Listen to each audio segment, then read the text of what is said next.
नमस्कार दोस्तों, मेरा नाम है दिलीप कुमार दुबे। आप देख रहे हैं द लीगल ट्रेनर। तो दोस्तों, आज हम जानेंगे कि बेल एप्लीकेशन कैसे फ्रेम की जाती है, कैसे ड्राफ्ट की जाती है। जी हाँ दोस्तों, कि हम किस तरह से एक बेल एप्लीकेशन लिखें जिससे हमको ज़्यादा से ज़्यादा फ़ायदा मिले। तो दोस्तों, आज की जो वीडियो है ये 439 धारा सीआरपीसी के अंडर जो बेल प्रोविज़न है उसी के तहत हम एक बेल एप्लीकेशन ड्राफ्ट करेंगे। तो चलिए बिना किसी देरी के साथ अपनी वीडियो को हम स्टार्ट करते हैं। तो दोस्तों, पहले हम स्टार्ट करेंगे कोर्ट का नाम लिखते हुए। जैसे यहाँ पे देख रहे हैं आप, in the court of session जज लुधियाना। फिर उसके बाद केस का नाम लिखेंगे, स्टेट। जैसे कि अगर कोई भी कॉग्निजेबल ऑफेंस हो जाता है या चोरी का अपराध जो भी हो जाता है, जो कॉग्निजेबल ऑफेंसेस होते हैं जिसमें एफआईआर होती है, उसमें ज़्यादातर स्टेट की इन्वॉल्वमेंट होती है। तो स्टेट वर्सेस जिसकी बेल करानी है हमने उसका नाम लिखना है। उसके बाद उसकी एज लिखनी है, ठीक है। उसके बाद सन ऑफ लिखना है, फादर नेम उसके बाद रेजिडेंट ऑफ लिखना है, ठीक है। एड्रेस लिखने के बाद पूरा, उसके बाद यहाँ पे लिख देना कि एप्लीकेंट। हम लोग एप्लीकेशन लिख रहे हैं इसलिए यहाँ पे आ जाएगा एप्लीकेंट। तो आगे चलिए, उसके बाद एफआईआर नंबर लिखनी है हमने, फिर एफआईआर की डेट लिखनी है, फिर उसके बाद अंडर सेक्शन कौन कौन सी धाराएं उसके ऊपर लगी हुई हैं।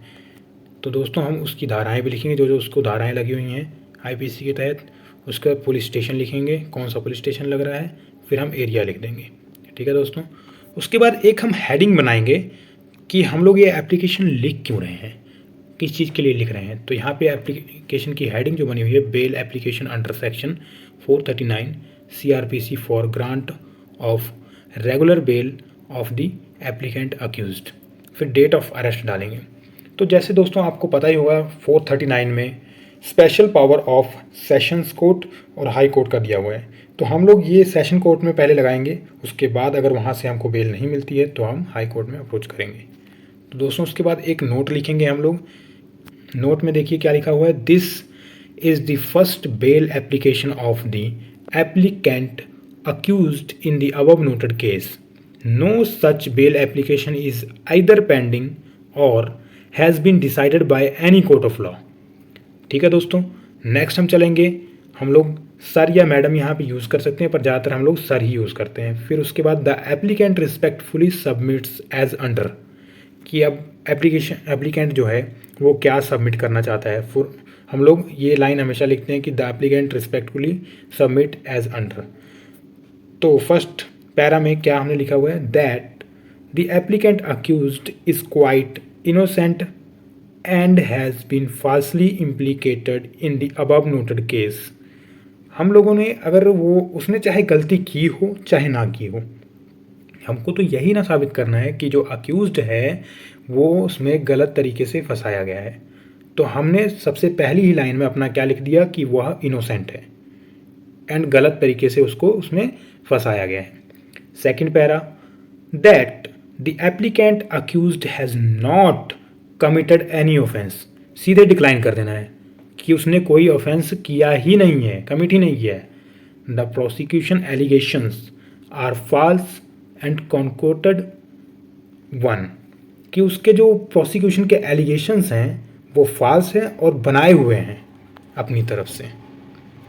और थर्ड पैरा आता है यहाँ पे, that the applicants accused was arrested and since then he is in judicial custody. In fact from the perusal of the FIR it is clear that no overt action has been attributed to the applicant. यहाँ पे लिखा है जब से judicial custody में उसको रखा गया तब से उसने कोई भी ओवर्ट एक्शन नहीं किया है एप्लीकेंट ने। फोर्थ पैरा में लिखा हुआ है, that presentation of the challan as well as conclusion of trial court will take sufficient time. Until then the detention of the accused applicant would not serve any useful purpose.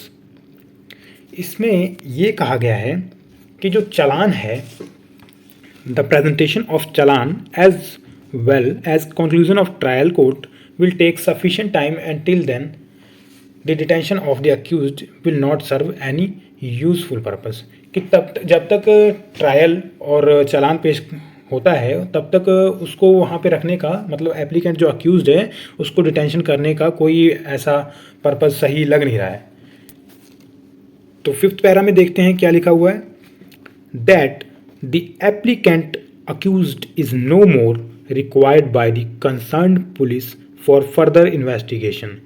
यहाँ पे ये हमने कहा है कि जो एप्लीकेंट है, अक्यूज्ड है, अब कंसर्न्ड पुलिस को फर्दर इन्वेस्टिगेशन के लिए उसकी ज़रूरत नहीं है, तो उसको इसीलिए ये बेल दी जाए। 6th पैरा में क्या लिखा हुआ है, that the applicant accused is ready to furnish the bail bond, कि वो बेल बॉन्ड देने के लिए तैयार है, and surety bond to the entire satisfaction of this honourable court and will not jump over the bail. 7th para में देखिए क्या लिखा हुआ है, that the applicant accused undertakes to appear before this honorable court on each and every date of hearing and would not misuse the concession of bail, कि bell का misuse नहीं करेगा और जब भी यहाँ पे डेट लगेगी, जब भी उसके केस की हियरिंग होगी, वह वहाँ पे प्रेजेंट रहेगा। 8th पॉइंट हो गया, that the applicant accused will not leave India without prior permission of honourable court, कि जो अक्यूज्ड है वो इंडिया छोड़ के भी नहीं भागेगा। और 10th पॉइंट हो गया, that the applicant accused will not tamper with the prosecution और एविडेंस के साथ भी छेड़छाड़ हुआ नहीं करेगा। उसके बाद हमारी एक प्रेयर वाली लाइन आ जाती है, it is there for prayer that the applicant may kindly be released on bail till the decision of the case in the interest of justice, जब तक केस का डिसीजन नहीं आता, in the interest of justice. उसके बाद हम नीचे यहाँ पे एप्लीकेंट के अक्यूज्ड के सिग्नेचर कराते हैं।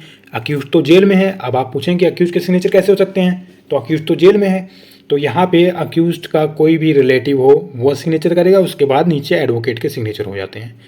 उसके बाद एक और चीज़ बता रहा हूँ, इसके साथ एक एफिडेविट भी लगता है। तो चलिए जान लेते हैं एफिडेविट में हमको क्या क्या लिखना होता है, उसके बारे में जान लेते हैं। इसमें भी पहले इन दी कोर्ट ऑफ सेशन जज, जिस कोर्ट में जा रहा है उसका नाम, फिर वैसे ही सेम टू सेम जैसे ऊपर हमने लिखा था स्टेट वर्सेस, नेम, एज, उसके बाद फादर नेम, रेजिडेंट, उसके बाद लिख देंगे एप्लीकेंट, फिर एफआईआर नंबर, डेटेड, कौन सी डेट का एफआईआर है, फिर अंडर सेक्शन लिख देंगे, उसके बाद पुलिस स्टेशन लिखेंगे और एरिया लिख देंगे। फिर उसके बाद लिखेंगे एफिडेविट। ये एफिडेविट है इसलिए एफिडेविट लिखा है हमने। यहाँ पे एफिडेविट है जो इस बेल को लगा रहा है, जो उसका परिजन है या उसका रिलेटिव है, ठीक है। तो इसमें उसका नाम आ जाएगा I- मतलब नाम जिसका आ जाएगा, ठीक है। उसके बाद डॉटर ऑफ या सन ऑफ जो भी है, फिर रेजिडेंट आ जाएगा, उसके बाद एरिया उसका कहाँ पे, पूरा फुल एड्रेस आ जाएगा। फिर उसके बाद do hereby solemnly affirms and declare as under, this is the first bail application of the applicant accused in the above noted case, no such bail application is either pending or has been decided by any court of law. ये सब formality वाली चीज़ें हैं, तो ये लिखनी पड़ती हैं। उसके बाद डिपोनेंट अपने साइन कर देगा और उसके बाद वेरिफिकेशन हो जाएगी कि it is verified that content of the above said affidavits are true and correct as per my knowledge, verified at Ludhiana. उसके बाद इसकी नोटरी हो जाती है। तो दोस्तों ये हो गई आपकी बेल एप्लीकेशन। तो इस बेल की एप्लीकेशन को देख के आपको क्या पता लगा? आपको पता ये लगा कि बेल एप्लीकेशन जो होनी चाहिए टू द पॉइंट होनी चाहिए, इसमें कोई भी ज़्यादा बहुत लंबी चौड़ी कहानी नहीं आपने लिखनी है। आप मैक्सिमम 10 पॉइंट्स ही रखें अपने।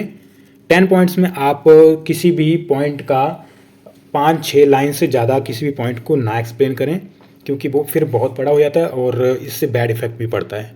तो दोस्तों मेरी तरफ से आज आपको यही टिप है कि आप बिल्कुल साफ़ सुथरा, नीट एंड क्लीन और क्लियर मीनिंग है वो दिखना चाहिए। और जज साहब को आपकी फ्रेमिंग अगर अच्छी लगेगी तो वह बेल ग्रांट कर देंगे, और नहीं करेंगे तो आपके पास हाई कोर्ट का रास्ता है।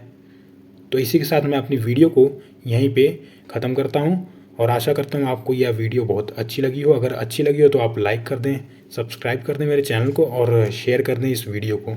और अगर अच्छी नहीं लगी है तो आप नीचे कमेंट में मेरी गलतियाँ बताइए, मैं अपनी गलतियों को सुधारूँगा। और आप डिसलाइक भी कर सकते हैं, ये आपका डिस्क्रिप्शन है। जय हिंद दोस्तों, वंदे मातरम, जय भारत।